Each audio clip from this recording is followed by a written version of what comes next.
사나는 아직도 그날 저녁의 소란을 또렷이 기억하고 있었다. 누나의 결혼식. 그때의 시끌벅적한 분위기와 함께 전통적인 장난이 이어졌다. 매형은 인사성도 바르고 성실해 보였지만 동네 청년들의 장난은 예상치 못한 방향으로 전개됐다. 매형, 그냥 갈 순 없지요. 우리 누나 데려가려면 그에 맞는 예의는 있어야지 않겠어요. 술기운에 오른 청년들이 매형을 둘러싸며 너스레를 떨었고 어느새 매형은 어깨 위로 번쩍 들어 올려졌다. 으악, 이거나요. 진짜. 발버둥을 치는 매형을 보며 청년들은 웃으며 한 그루 나무에 그를 거꾸로 매달았다. 이건 시골에서 흔히 볼 수 있는 전통인지 장난인지 모를 예식이었다. 술 한 상자. 아니 2상자. 아니면 발바닥 간지러울 거야. 매형의 발바닥을 막대기로 툭툭 때리는 청년들의 웃음소리가 울려 퍼졌다. 매형은 결국 항복을 선언했다. 알았어요. 알았다고요. 한턱 쏠게요. 제발 좀 내려줘요.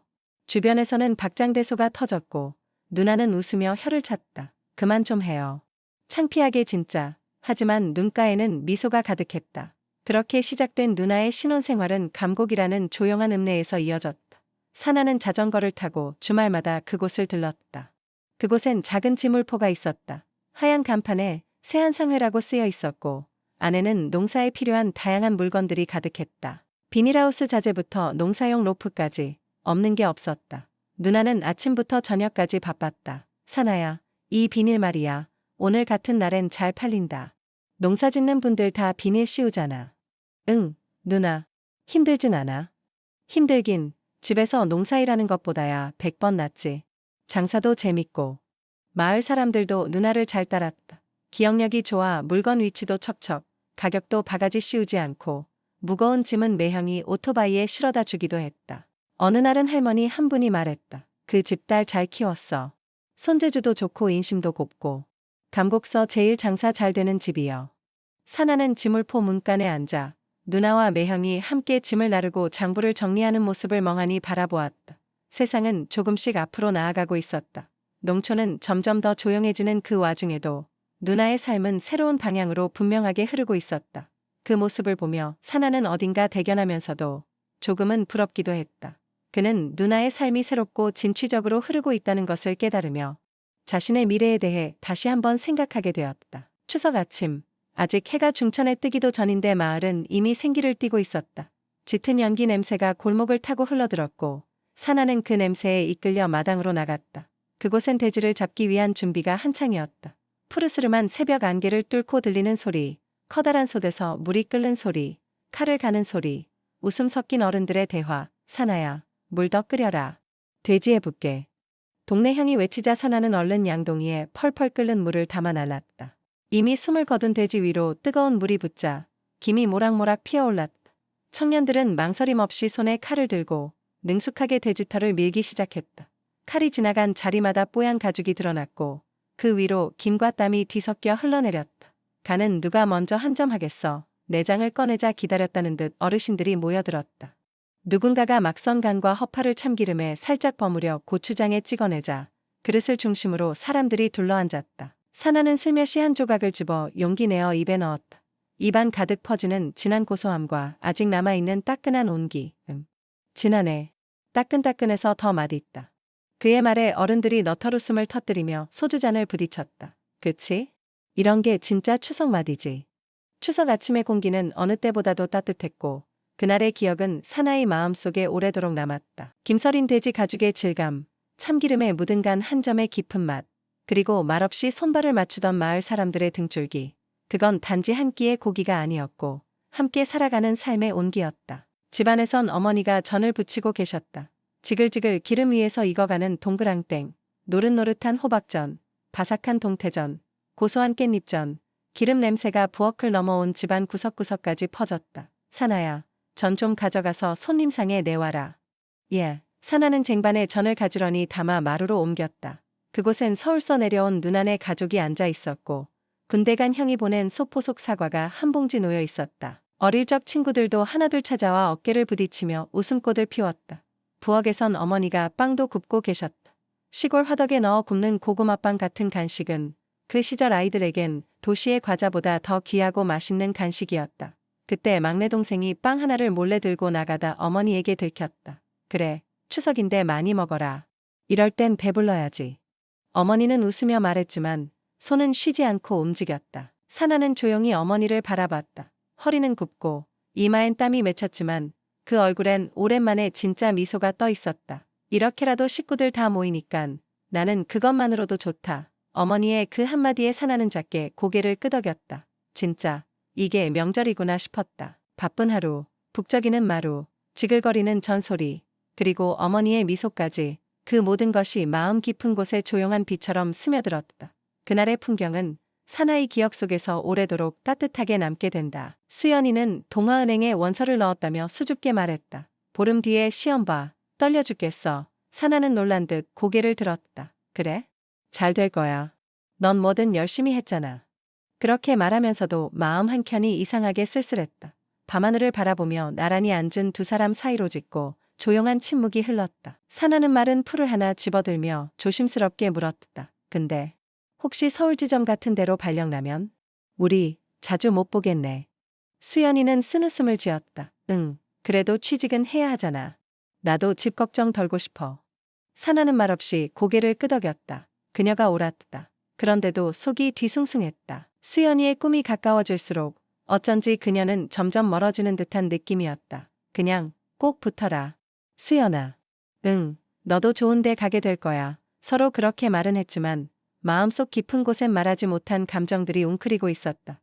이제 곧 달라질지도 모를 하루하루가 아쉽고 애틋하고 조금은 두려웠다. 가을바람이 스쳐 지나갔다.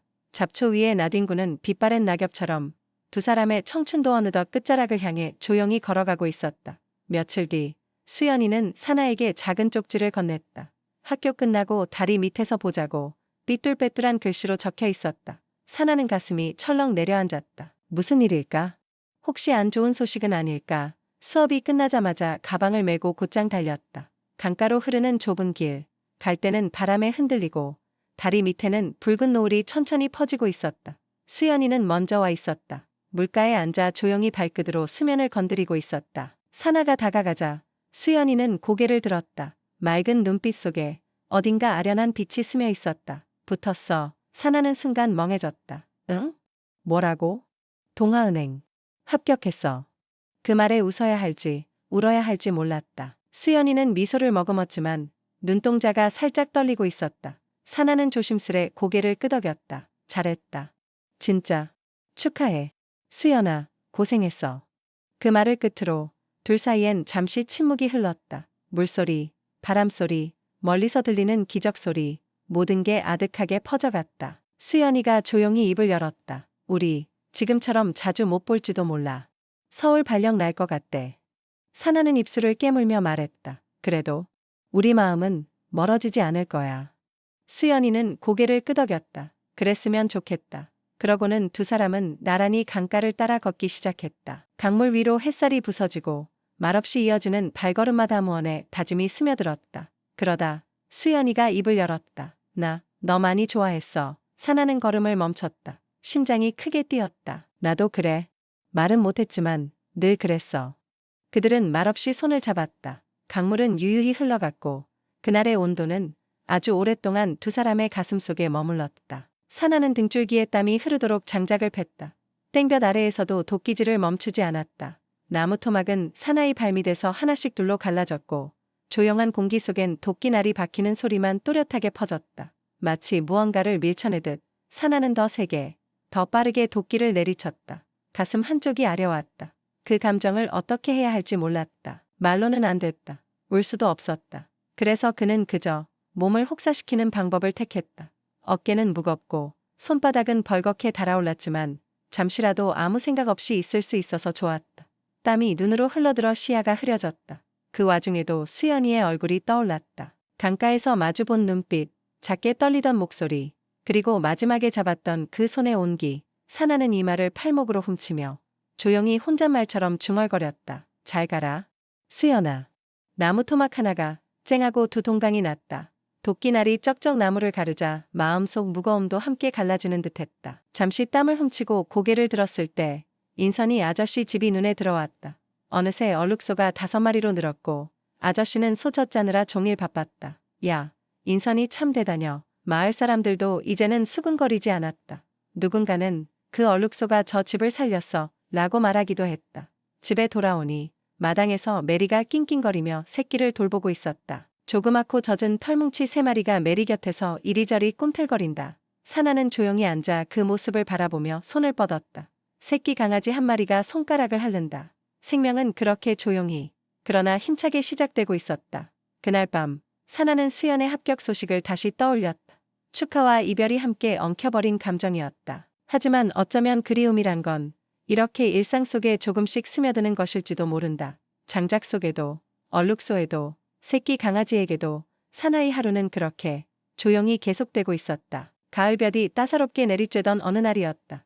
논두렁 사이로 풀벌레 소리가 간간히 들리고 마당의 살구나무 그늘은 아이들이 숨바꼭질하기 딱 좋을 만큼 짙게 드리워져 있었다. 오빠, 문을 열자마자 뛰어들어오는 작은 체구. 사나는 놀라 뒷걸음질치다 얼떨결에 2 팔을 벌렸다. 서울서 놀러온 친척 여동생 성화였다. 햇빛을 받아 금빛으로 빛나는 단발머리, 분홍빛볼, 그리고 품에 안기며 웃는 얼굴. 그건 마치 동네 어디에서도 볼 수 없는 서울의 향기를 머금은 봄꽃 같았다. 메리도 신이 나서 짖었고 마당을 굴러다니던 새끼 강아지 3마리도 성화의 발끝을 따라 달려들었다. 성화는 무릎을 꿇고 강아지 하나를 들어올리며 환하게 웃었다. 내 이름 있어요. 아직은. 그냥 첫째, 둘째, 셋째. 그럼 내가 지어줘도 돼? 좋지. 너한텐 맡겨도 될 것 같아. 성화는 골똘히 생각하다가 말했다. 이 아이는 몽실이, 저건 해피, 그리고 저 까만 애는 초코. 강아지 이름 하나에도 기쁜 듯 손뼉을 치는 모습이 마치 봄날 햇살처럼 가볍고 생기 있었다. 사나는 문득 생각했다. 가족이 아닌 누군가가 나한테 이렇게 기쁘게 안겨오고 환하게 웃어주는 게 이런 기분이었구나. 성화는 가족이었지만 또 다른 의미로는 세상이 사나에게 보내준 첫 번째 외부의 따뜻함 같았다. 오후가 지나고 학교에서 돌아온 사나는 책상 위에 놓인 서류 봉투를 발견했다. 담임 선생님이 돌려주신 것이었다. 재성그룹 1984년도 하반기 공채 입사 지원서. 이거 나보고 쓰라는 건가? 그의 이름 옆에 빨간 펜으로 작게 써 있었다. 성실하게 자라는 아이. 시도라도 해보길. 사나는 가만히 그 글씨를 바라보다 웃음이 났다. 선생님도 참 나 같은 애한테 뭔 공채야. 그러면서도 괜히 마음 한켠이 간질거렸다. 마치 누군가가 지쳐있는 자신의 어깨를 가만히 토닥여주는 느낌. 해질 무렵 성화가 메리와 함께 산책을 가자고 손을 끌었다. 작은 손에 이끌려 마을 어귀까지 나왔을 때 사나는 어쩐지 마음이 조금 가벼워진 것 같았다. 메리의 꼬리처럼, 성화의 웃음처럼, 그리고 새끼 강아지들의 장난처럼. 한참 뒤 성화가 작게 물었다. 오빠는? 꿈이 뭐예요? 사나는 한참을 생각하다가 말했다. 글쎄, 나도 그걸 아직 모르겠어. 근데 이왕이면 사람들한테 좋은 사람으로 기억됐으면 좋겠어. 성화는 고개를 끄덕이며 말했다. 그럼 재성그룹 같은 데도 좋은 사람이 많겠지? 오빠도 그런데 어울릴 것 같아요. 그 말에 사나는 괜히 손에 쥔 입사지원서를 떠올렸다. 나 같은 애한테 뭔 공채야. 했지만 나 같은 애도 가능할지 몰라 하는 마음이 조금 생겼다. 그날 밤 별이 많았다. 그리고 사나이 마음에도 작은 별 하나가 은은히 떠올랐다. 며칠 뒤 마침내 기다리던 소식이 도착했다. 노란 등기 봉투 안에 담긴 단 한 줄. 재성그룹 하반기 신입사원 공개 채용. 최종 합격 통보서. 사나는 눈을 비볐다. 2-3번 읽고도 믿기지 않았다. 사나야, 너 해냈구나. 어머니가 외마디 비명을 지르듯 말하며 그의 손을 꼭 잡았다. 목이 잠긴 목소리였다. 하지만 기쁨은 잠시, 현실은 곧 닥쳐왔다. 서류 준비는 예상보다 훨씬 복잡하고 까다로웠다. 졸업증명서와 주민등록초본, 가족관계증명서, 건강검진표, 그리고 무엇보다 사나이 발목을 잡은 것은 보증인 3사람을 세워야 한다는 것이었다. 그 순간 사나는 땅이 꺼지는 기분이었다. 첫 번째로 작은아버지를 찾아갔다. 닭장을 정리하던 작은아버지는 말없이 그의 설명을 들었다. 그래, 내가 이제 큰일을 하는구나. 작은아버지는 붓펜으로 이름을 쓰고 인감도장을 꾹 눌렀다. 두 번째는 이모부. 서울에서 내려와 고추 농사를 도우며 살고 있었지만 사나이 이야기에 빙긋이 웃으며 말했다. 이제 사나가 사나답게 살 준비를 하는구먼. 그 말과 함께 서류 하나를 기꺼이 건넸다. 마지막 한 명은 쉽지 않았다.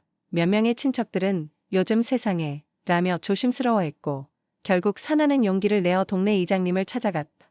아버지와 막역했던 사이 이장님은 잠시 사나를 물끄러미 바라보다가 이내 도장을 찍어주었다. 그날 저녁 봉투에 모든 서류를 차곡차곡 넣었다. 긴장된 손끝이 살짝 떨렸다. 우체국으로 향하는 골목길, 노란 은행잎이 흩날리는 가운데 사나는 혼잣말을 내뱉었다. 수연이는 알면 뭐라 할까?